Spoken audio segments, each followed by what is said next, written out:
ASMR gaming news. Please hit that like button, sit back, relax, and let's begin.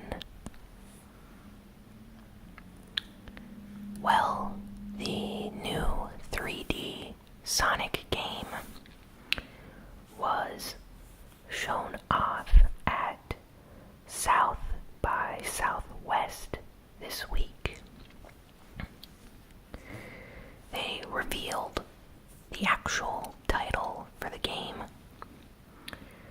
It was only known as Project Sonic 2017 since it was announced, but now we have the official title for the game.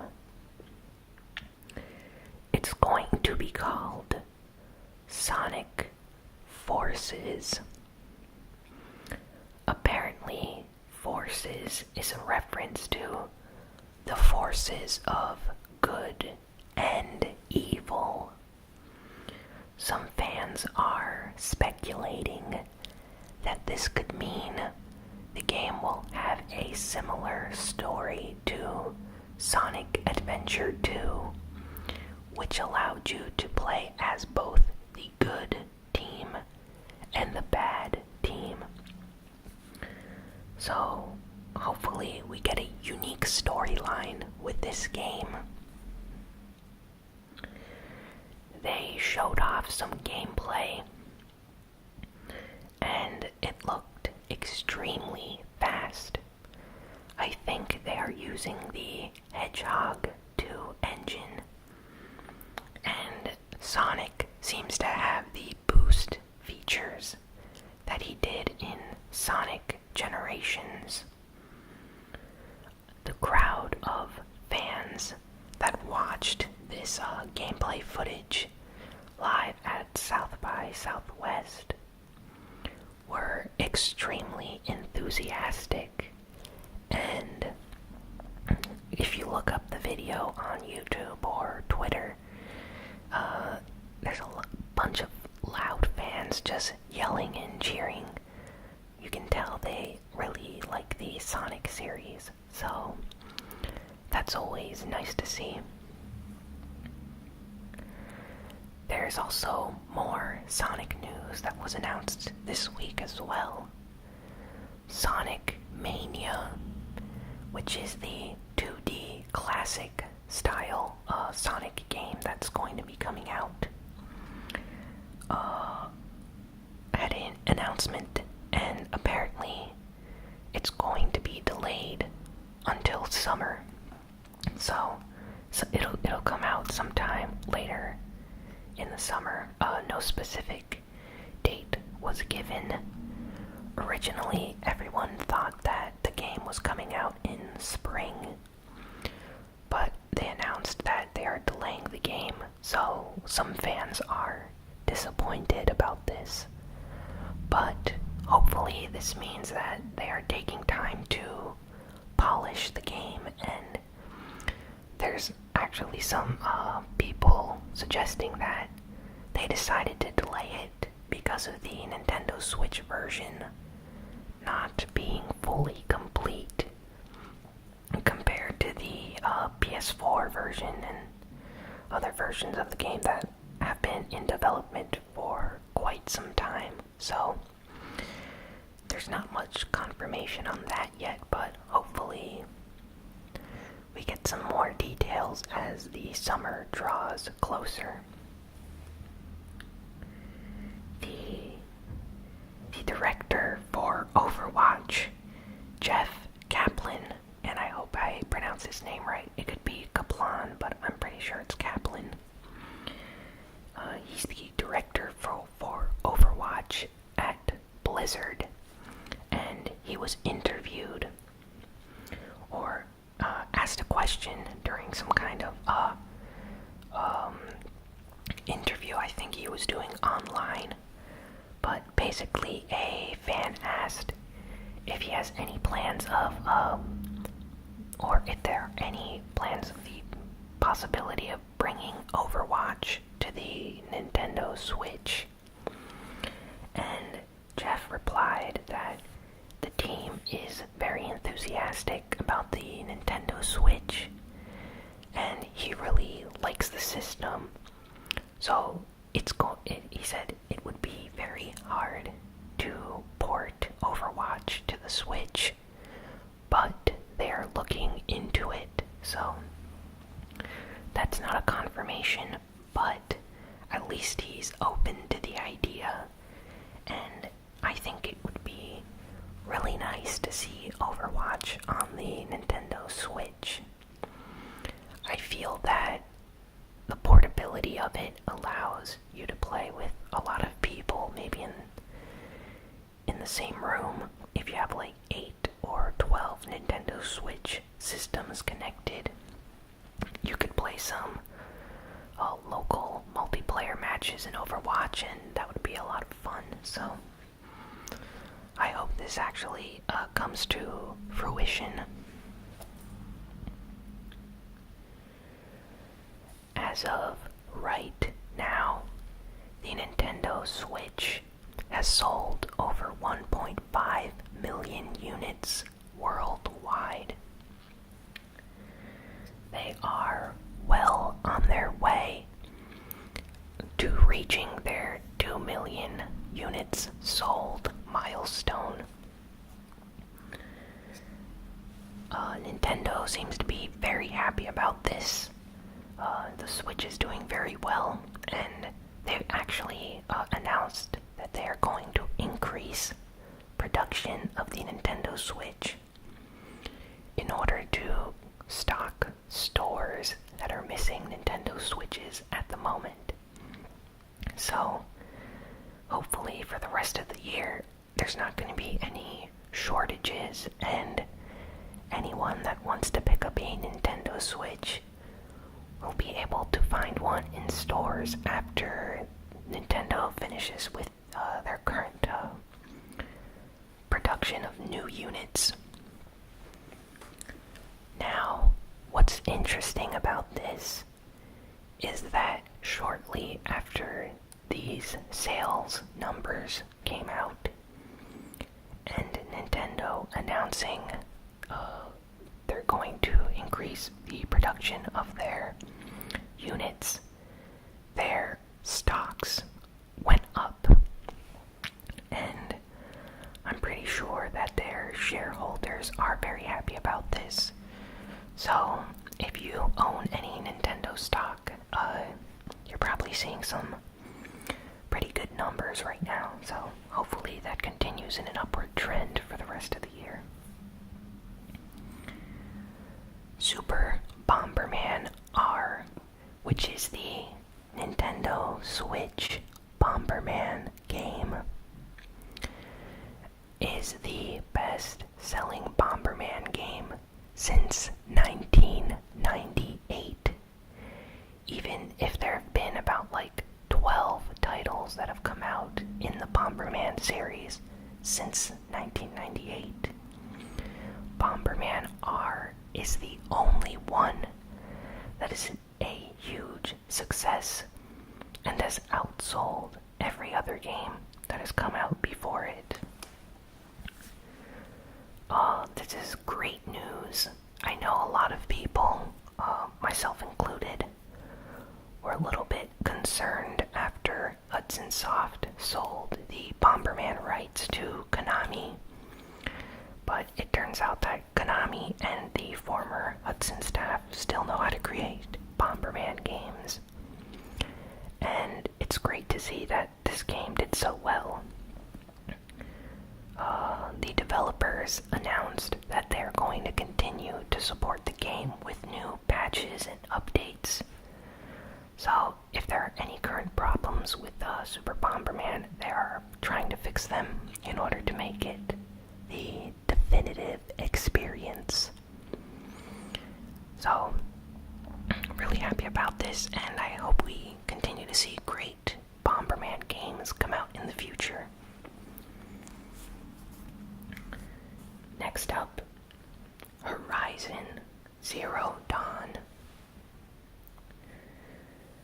Of course, is the recent first-party Sony exclusive for the PlayStation 4.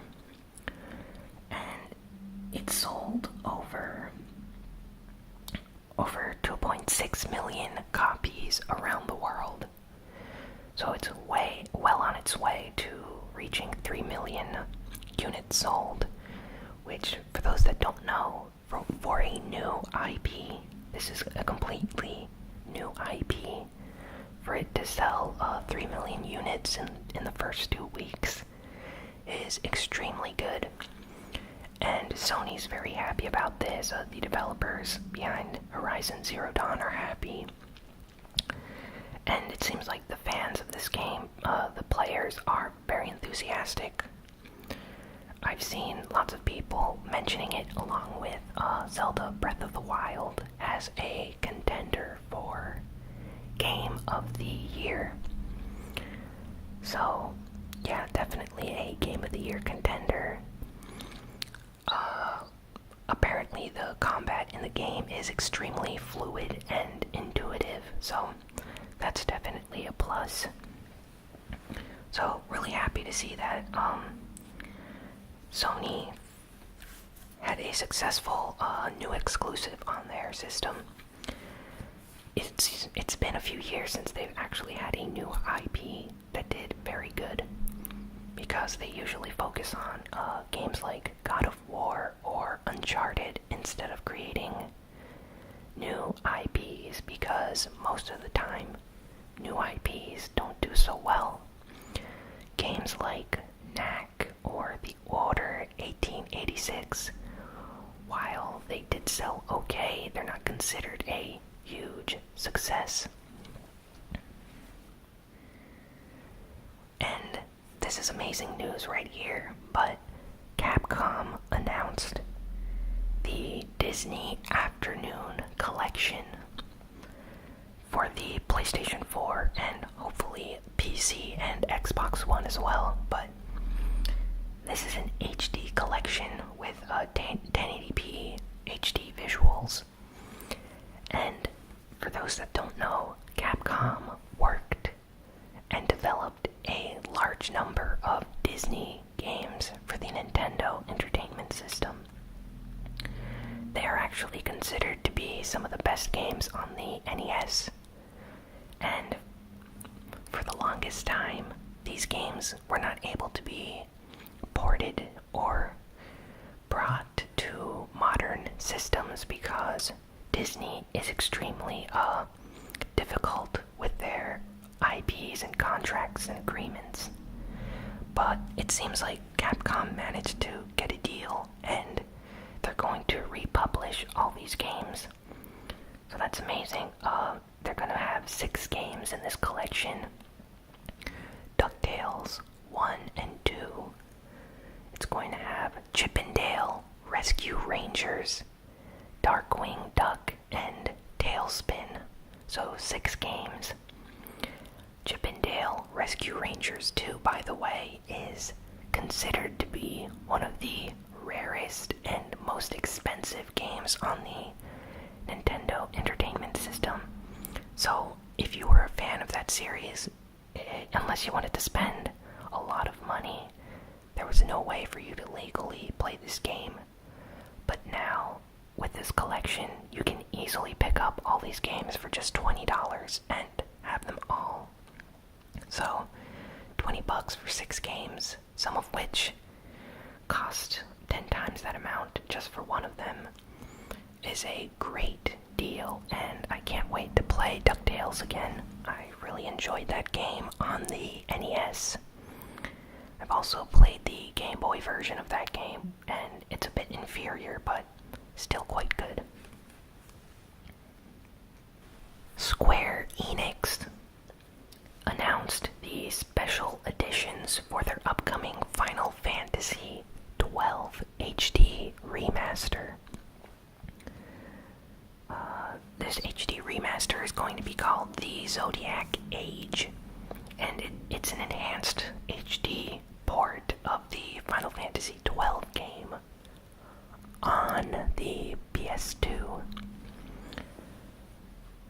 So, One of the versions is a collector's edition, and it's going to cost $199 US, and is an exclusive to the the Square Enix online store.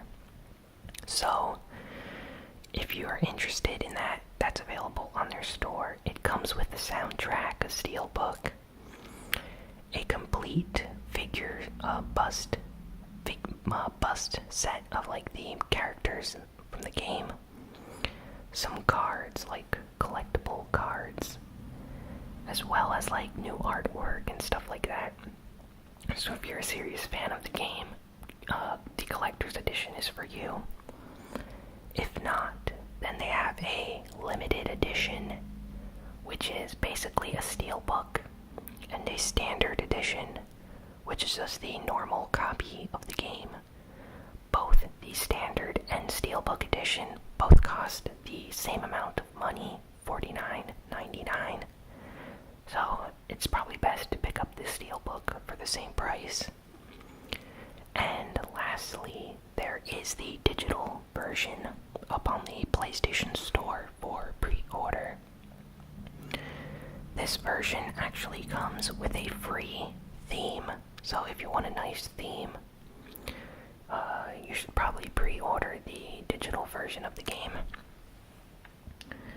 So yeah, I'm probably gonna pick up the steelbook since, it's the only one that's decently priced, and I'm not a huge fan of 12, but it's a very underrated Final Fantasy game, and for those that don't know, Izumi Matsuno, the man behind Final Fantasy Tactics and Tactics Ogre, is the man that was behind the development of Final Fantasy 12.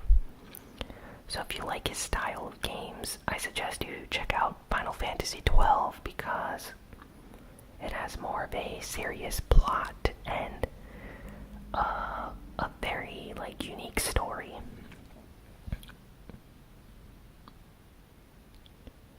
So, Sony released a gameplay video on their Twitter account and on YouTube for the upcoming Crash Bandicoot Insane Trilogy game. It features footage from the Crash Bandicoot 2 level Hang 8. Hang 8 is one of my favorite levels in the game, along with the polar bear levels. I feel like the levels where you escape or run from things are the most interesting ones, but the footage looks amazing that they've released, and I highly urge you to go check it out. The graphics are very detailed now, the colors just explode on the screen. Everything seems to be at a solid frame rate, no frame drops. I'm really looking forward to playing this game when it comes out, so if you're a Crash Bandicoot fan, check out this new gameplay trailer. Hopefully they release one for Crash Bandicoot 3 next. I know a lot of people really like that one. My personal favorite is the second game, Crash Bandicoot 2. Dara Online is an online PC MMO. I don't know if any of you have ever heard of Dara, but the developers are going to port the game to the PlayStation 4. So this just came out of nowhere this week.